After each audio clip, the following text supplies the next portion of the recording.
जय हिंद दोस्तों। इन आंखों को देखिए, इस जज्बे को देखिए, इस बेहतरीन स्पोर्ट्स प्लेयर को देखिए। ये आंखें हमेशा के लिए बंद कर दी जा चुकी हैं। नाम Radhika Yadav. International level tennis player हैं और इनकी रैंकिंग अगर आप देखेंगे तो 113 नंबर पे इंटरनेशनल लेवल पर है ये। हरियाणा में ये 5वें नंबर पे रैंक की जाती थी डबल्स में।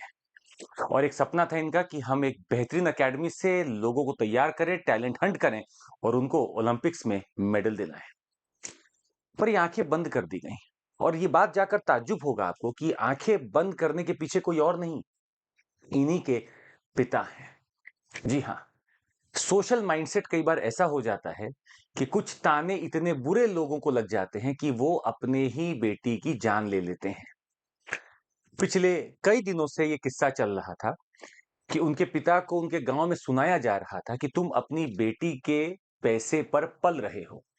ये बात उनको नागवारा थी और वो अपने ईगो पे ले गए और उन्होंने 5 राउंड फायरिंग की है गोली की, जिसमें कि 3 बुलेट्स ने राधिका यादव की जान ले ली।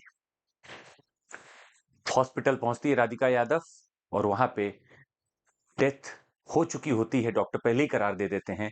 अंकल वहां पर बस मिलते हैं। अब ऐसे में केस तो बनता है, फादर को अरेस्ट भी किया जाता है, पर एक बड़ा पहलू और क्वेश्चन रह जाता है। सोशल माइंडसेट, पेट्रियार्की और जैसे जैसे महिलाओं का एम्पावरमेंट हो रहा है, ऐसे केसेस बढ़ते हुए दिख रहे हैं। आज के सेशन में इसी दुख भरी दास्तां के बारे में समझते हैं।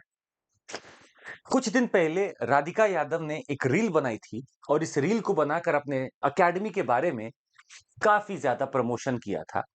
ये बात घर वालों को नहीं, समाज को अच्छी नहीं लगती। समाज के लोग इकट्ठा होते हैं और बोलते हैं कि हमारे समाज में ऐसा नहीं होता है कि लड़कियां रील बनाकर डालें। प्रेशर बनाया जाता है समाज के द्वारा इनके पिता पर, पूरे परिवार पर, और आखिरकार ये अकाउंट को ही डिलीट कर दिया जाता है। यहां तक भी बात समझ में आ रही थी, पर जब ताने पड़ने लगे तो पिता का ये कहना था कि मैं ये नहीं सुन पा रहा था कि मैं बेटी के पैसे पर पल रहा हूं और इसीलिए मैंने ये कदम उठाया। ये बयान आया है पिता का ही। ये तो माइंडसेट की बात है। अब एक बात यहां पर यह भी है कि जैसे जैसे विमेन इंपावरमेंट हो रहा है, इसका क्लैश होगा पेट्रियार्की के साथ हर समय। क्योंकि पेट्रियार्की यार एक सोशल कंडीशनिंग है। आप चाहें ना चाहें, इसको देखें ना देखें, ये इनविजिबल तौर पर हम सभी के अंदर कहीं ना कहीं दिखती है। और आज आप अगर ये वीडियो देख रहे हैं तो शायद आपके अंदर भी ये समझ में आ रहा होगा कि ये कहीं है। 10 बजे के बाद आपके मन में अचानक से एक फीलिंग आती है कि महिलाएं कहाँ हैं, गर्ल्स क्या अंदर वापस आ चुकी हैं। ये अपने आप एक फीलिंग आती है, यहां तक कि गर्ल्स में खुद में ही फीलिंग आ जाती है। ऐसा क्यों? सोशल कंडीशनिंग ऐसी ही हुई है। और जैसे जैसे विमेन इंपावरमेंट करने का सोचेगी कि हम अकेडमी खोलें, हम आईटी में अच्छा करें, हम साइंटिस्ट बने, हम रात रात भर जॉब करके बढ़िया से पैसा कमाएं, वैसे ही पेट्रियार्की उसको रोकने लगेगी, उसका दम घोटने लगेगी और ऐसे ही सपनों का दम घोट दिया जाता है। डोमेस्टिक वायलेंस के केसेस पिछले 4-5 सालों में 30% से ज्यादा आ रहे हैं। और इस डोमेस्टिक वायलेंस में सिर्फ हस्बैंड वाइफ की बात नहीं की जा रही है। यहां पर माँ बाप, बेटा बेटी, इन सब के ऊपर भी अत्याचार हो रहा है। या तो हो सकता है बेटा बेटी माँ बाप पे कर रहे हैं या माँ बाप बेटा बेटी पे कर रहे हैं, पर ये 30% से ऊपर क्राइम रेट रिकॉर्ड किया गया है। और यहां पे अगर हम थोड़ा सा और इसका एनालिसिस करें तो पता चलता है कि जैसे जैसे विमेन इंपावरमेंट हो रहा है, डोमेस्टिक वायलेंस के भी सिचुएशंस और सर्कमस्टांसेस बढ़ते जा रहे हैं। एक फैक्ट तो आपको शायद हिला देगा। सोशल परसेप्शन कैसा है, ये इस आंकड़ों से आपको समझ में आ जाएगा कि कैसे सोशल परसेप्शन लोग बनाते हैं, जो कि एक डेडली कॉस्ट हम सबसे लेकर जाता है। एनसीआरबी की एक रिपोर्ट आई थी 2022 में, जिसके हिसाब से हर 3 मिनट में एक महिला के खिलाफ भारत में क्राइम हो रहा होता है। हर 29 मिनट में एक महिला का भारत में कहीं रेप हो रहा होता है। हर 77 मिनट में भारत में किसी न किसी महिला का डाउरी के कारण डेथ हो रहा होगा। और हस्बैंड रिलेटिव जो क्रुएल्टी कर रहे हैं, वो हर 9 मिनट की है। अब इन आंकड़ों से अगर आप नंबर निकाल पा रहे हैं तो आप समझिएगा कि कोई भी मिनट महिला सेफ नहीं है। और सबसे बड़ा एनसीआरबी ये खुलासा करता है कि जो जानने वाले हैं, जो रिलेटिव हैं, वही सबसे ज्यादा क्राइम कर रहे हैं महिला के ऊपर। स्ट्रेंजर्स तो पीछे रह गया, जानने वाले खुद कर रहे हैं। आंकड़ों से ये भी कुछ पता चलेगा आपको, अगर आप इस चीज को देखेंगे, अगर आप इमेज को देख पाएंगे तो आप समझेंगे। 31% जो क्रुएल्टी की जा रही है महिलाओं के पूरे क्राइम में, 31% is by husbands and the relatives. 19% के आसपास किडनैपिंग और एब्डक्शन के केसेस हैं। 23% बाकी जो केसेस आते हैं। 7% जो केसेस हैं वो रेप के हैं, और असॉल्ट टू आउटरेज मॉडेस्टी 18 से 19% के केसेस हैं, और सबसे ज्यादा केसेस आ रहे हैं cruelty by husbands and his relatives. यहां पे ये भी हम आपको बताना चाहेंगे कि जब क्रुएल्टी बाय हस्बैंड या रिलेटिव्स का देखा गया तो पूरे क्राइम का ये 31% था, और ये पिछले कुछ आंकड़ों से अगर आप कंपेयर करेंगे तो बढ़ता ही जा रहा है। पिछले 4-5 सालों में बहुत बढ़ चुका है, और हस्बैंड के घर वाले महिलाओं के ऊपर उत्पीड़न कर ही रहे हैं। हालांकि कुछ केसेस ऐसे भी आते हैं जहां पर ये उल्टा भी होता है, पर फिलहाल ये रिपोर्ट सिर्फ दिखा रही है कि कहां उत्पीड़न इनका हो रहा है। एक और बात यहां पर सामने आई है, और वो ये है, आपके साथ ये आखिर केसेस इतने हो क्यों रहे हैं? तो पहले कुछ एनालिसिस देखते हैं।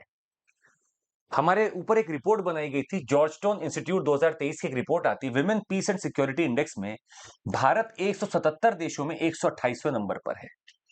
ये जॉर्जटाउन की इंस्टीट्यूट की रिपोर्ट है, women peace and security index. ये इसलिए भी है कि आपका पॉलिटिक्स में पार्टिसिपेशन ही नहीं है। जो लोग खुद लॉ बनाने में होते हैं वो अपने लिए अच्छे लॉ बना सकते हैं। आज के लॉज मेल ओरिएंटेड कहे जा सकते हैं, फीमेल ओरिएंटेशन बहुत कम मिलेगा। उसका रीजन ही ये है कि अगर 543 एमपी लोकसभा में बैठे हैं तो सिर्फ और सिर्फ उनमें से 14% या उससे भी कम महिलाएं हैं, मतलब 86 या 87% मेल हैं। तो जो लॉ बनता है फिर वो मेल सेंट्रिक ही बनता है, और अगर समाज भी मेल सेंट्रिक, लॉ मेकर्स भी मेल सेंट्रिक होंगे तो महिलाओं के लिए तो आपने पहले ही एक माइंडसेट डेवलप कर दिया है। और देखिए, हाईकोर्ट में आज के आंकड़ों के हिसाब से सिर्फ 14% ही महिलाएं जज हैं हाई कोर्ट्स में, और इन्हीं हाई कोर्ट्स में केसेस आ रहे हैं विमेन हैरेसमेंट के, रेप के, रिलेटिव्स और हस्बैंड द्वारा उत्पीड़न के। ये केसेस आ रहे हैं और इनको सुन भी मेल रहे होते हैं, और मेल उस हिसाब से सुन रहे होते हैं कि शायद वो न्याय दे पाए, पर अगर वो इमोशंस को ही नहीं समझ पाएंगे तो न्याय कैसे देंगे? महिला जज अगर होगी तो कम से कम उस पेन को समझेगी, ये तो बिना समझे न्याय करने में बैठे हैं। अब जो पुलिस लेकर जा रही है कोर्ट तक किसी को, हमारे पूरे पुलिस फोर्स में महज 12% ही महिलाएं हैं। अगर सिर्फ 12% ही महिला है पूरी पुलिस फोर्स में, तो ना सही से अरेस्ट हो पा रहा होगा, ना सही से न्याय हो पा रहा होगा, ना जांच हो पा रही होगी। वही हाईकोर्ट में पहुंचे, ना वहां विमेन दिख रही हैं, जहां लॉ मेकिंग हो रही वहां विमेन नहीं देख रही हैं, और आप सारे सेक्टर्स को उठा के देखेंगे तो अंडर रिप्रेजेंटेशन बना हुआ है विमेन का। तो स्पोर्ट्स में पहला नाम आपके पास है जो ओलंपिक्स में आपके लिए मेडल लेकर आए, पहली महिला रही है। बावजूद इसके हम लोग कहीं से भी इनको सुरक्षा, पीस, सिक्योरिटी नहीं दे पा रहे, और 50% है ये पॉपुलेशन का, बावजूद इसके हम उनकी सिक्योरिटी का इंश्योर हम नहीं कर पा रहे हैं। अब आपके मन में सवाल तो उठ रहा होगा कि सर ऐसा क्यों हो रहा होगा? हमारे पास तो बहुत सारे लॉज हैं। भाई लॉज तो आप हर सेशन में देखते हैं, पर लॉज से ज्यादा जरूरी है ये समझना कि आखिर ऐसा है क्यों। यहां पे गलती हमारी और आपकी है। हमारा और आपका सोशल कंडीशनिंग ही ऐसा है। अगर आप इन चीजों को समझ पाए तो शायद आप पकड़ लेंगे कि सिस्टमिक इशू बन गया है ये। एक सिस्टमेटिक वल्नरेबिलिटी बना हुआ है हर सिस्टम पर, पुलिस में, ब्यूरोक्रेसी में, जजशिप में, लॉ मेकिंग में, हाउस होल्ड में, हर जगह ये ब्यूरोक्रेटिक सिस्टम या हर जगह पैट्रियार्की जो सिस्टम है वो बना हुआ है। यही सबसे बड़ा सिस्टमिक इशू है, और सिस्टमिक इशू एक दिन में सॉल्व नहीं होते, पर इसकी शुरुआत करनी पड़ेगी। आपके पास बहुत सारी स्कीम्स, बहुत सारे लॉज, बहुत सारे जजमेंट्स आए, पर ये सिस्टमिक इशू अभी भी बना हुआ है क्योंकि ये इतना बड़ा इंपैक्ट नहीं बना पा रहे हैं इनके माइंडसेट पे।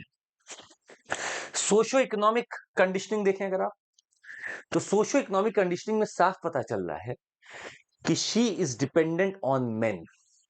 जब तक ये डिपेंडेंसी का क्लॉज रहेगा तब तक महिला उत्पीड़ित ही फील करेंगी। जब तक वो सेल्फ इंडिपेंडेंट नहीं बन जाती है, सेल्फ डिपेंडेंट नहीं बन जाती है, तब तक वो उत्पीड़न का ही सामना उसको करना पड़ेगा। और चूंकि उसके पास बार्गेनिंग पावर नहीं है, इकोनॉमिक पावर नहीं है, तो यहीं पे वो समाज के डिसीजंस में भी पीछे हट जाती है। अगर इकोनॉमिक माइट होता तो समाज के डिसीजंस में आगे आ जाती। इंप्लीमेंटेशन गैप्स, आपके पास लॉज हैं, prevention of sexual harassment at the work places act 2013 है, आपके पास चाइल्ड मैरिजेस को रोकने का एक्ट है, आपके पास चाइल्ड लेबर को रोकने का एक्ट है, आपके पास डोमेस्टिक वायलेंस एक्ट ऑफ 2005 है, पर एक्ट से फर्क बहुत नहीं पड़ता है अगर इंप्लीमेंटेशन ठीक से ना हो तो। और एक आखिरी पॉइंट जो हमें लगता है वो है लिटरेसी और अवेयरनेस का। यहां लिटरेसी अवेयरनेस बस महिलाओं की बात नहीं है, सामने वाली पार्टी की भी बात है। अगर मेल माइंडसेट पढ़ा लिखा है तो कंफर्म हम मान नहीं सकते कि इस समाज में महिला उत्पीड़न होगा।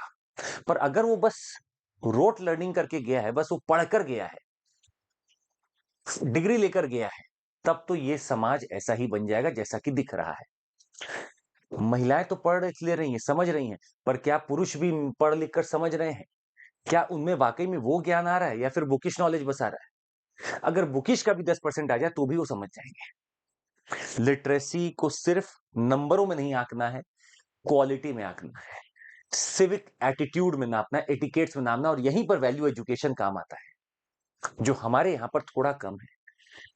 हमारे घर से जो एजुकेशन की परंपरा चालू होती है, अगर उसी में ही बॉयज को आगे कर दिया जाए और गर्ल्स को पीछे कर दिया जाए, तो आपने तो पहले डिफरेंशिएशन चालू कर दिया, ये तो जिंदगी भर का है।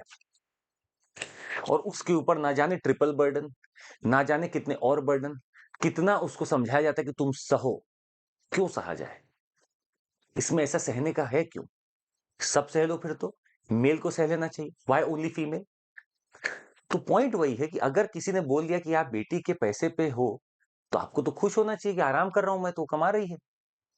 बेटे के पैसे भी तो लोग रह रहे होते हैं, वहां बुरा नहीं लगता है, बेटी के पैसे बुरा लग रहा है। ये माइंडसेट की बात है, ये बिहेवियर की बात है, और लॉज बिहेवियर नहीं बदलते, हम लोग बदल सकते हैं बिहेवियर को। एक सोशल कंडीशनिंग जब ऐसी बनती है, जब यहाँ लोग थोड़ा सा लिबरेशन फील करें इन ईगोइस्टिक चीजों से, तब वो शायद बेहतर समझ पाएंगे। तो ये मुद्दा सिर्फ ईगो, इकोनॉमी, सोसाइटी का नहीं है, ये हम सबका एक बिहेवियरल मुद्दा है, और हमें इसे वैसे ही सुलझाना होगा। एक्ट इसको नहीं सुलझा पाएगा। आप भी नीचे कमेंट करके बताइएगा कि आपको क्या लगा। क्या ऐसा जो उन्होंने किया है, और वो ये बोल रहे हैं कि हाँ मैंने मार दिया है क्योंकि मेरा ईगो हर्ट हो गया, ऐसा कौन सा ईगो होता है किसी का? बताइएगा आपको क्या लगता है, और कैसे इस चीज को बदला जाए, नीचे कमेंट करके जरूर बताइएगा। हम आपको बता दें, हमारे एक ऑफर चल रहा है, अगर आपको सोसाइटल इश्यूज पढ़ने अच्छे से, तो आप जुड़ सकते हैं हमारे साथ। 19999 में पूरा कोर्स मिल रहा है आपको। हमारे पास इंग्लिश बैच है जो चालू हो चुके हैं, साथ ही में ऑप्शनल्स हमारे यहाँ चल रहे हैं। तो अगर सोशियोलॉजी आपका ऑप्शनल है, तो आप एक बहुत बेहतर डिस्कशन कर सकते हैं इसके ऊपर। हमारे पास 3 तरह के बैचेस हैं, प्लस आइकॉनिक और हमारा कॉम्बो ऑफर, आप इनमें से कोई भी ले सकते हैं। कॉम्बो में आपको जीएस ऑप्शनल दोनों एक साथ मिलता है, और आइकॉनिक में आपको कुछ बुक्स हैं और मेंटरशिप सपोर्ट है जो आपको मिलती हैं। आज के लिए बस इतना ही, बहुत बहुत धन्यवाद। Thank you so much, take care, जय हिंद।